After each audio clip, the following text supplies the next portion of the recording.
Cette femme traîna sa nièce jusqu'au garage et humilia Adrien devant tous les ouvriers.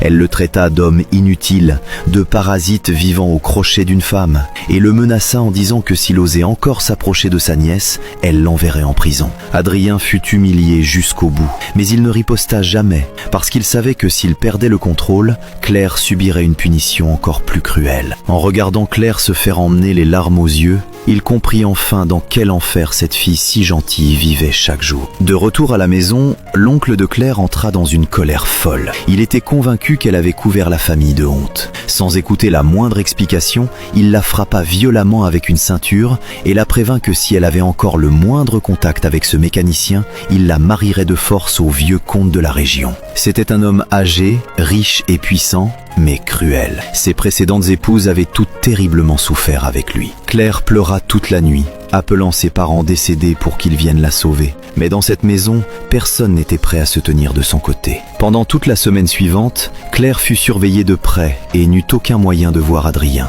Jusqu'au soir où, profitant d'un court moment d'absence de Madeleine, elle s'échappa en secret jusqu'à l'arrière du garage. Adrien lui avoua enfin ses sentiments. Il lui dit qu'il l'épouserait un jour et qu'il lui offrirait la vie qu'elle méritait. Mais pour continuer à cacher son identité, il lui parla aussi volontairement de ses difficultés. Il lui dit que son propriétaire menaçait de le mettre dehors parce qu'il n'arrivait pas à payer son loyer. En entendant cela, Claire eut le cœur brisé. Elle ne voulait pas voir l'homme qu'elle aimait finir à la rue, alors elle prit une décision dangereuse. Elle prit en secret l'argent que son oncle gardait à la maison, dans l'intention d'aider Adrien à payer son loyer. Mais quand elle remit l'argent à Adrien, il le refusa aussitôt. D'un ton sérieux, il lui dit qu'on ne pouvait pas utiliser de l'argent volé. Peu importe à quel point la raison semblait bonne, ce qui était mal restait mal. Il supplia Claire de remettre l'argent à sa place immédiatement, mais il était déjà trop tard. À peine Claire était-elle rentrée chez elle que son oncle l'attendait devant la porte, une ceinture à la main. La disparition de l'argent avait déjà été découverte. Il la fouilla brutalement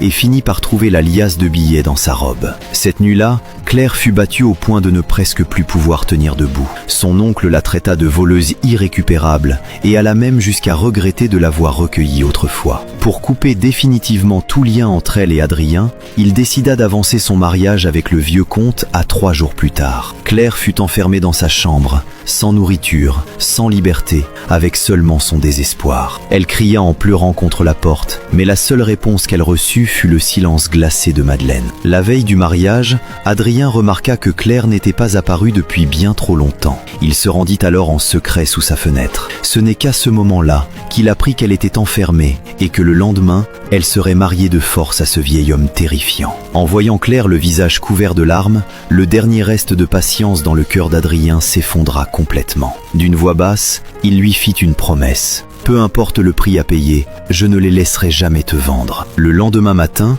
alors que l'oncle et Madeleine se réjouissaient déjà des énormes avantages qu'ils allaient tirer de ce mariage, un bruit de frein strident retentit soudain devant la maison. La seconde suivante, une rangée de voitures noires de luxe s'arrêta devant la porte et tout le monde resta figé.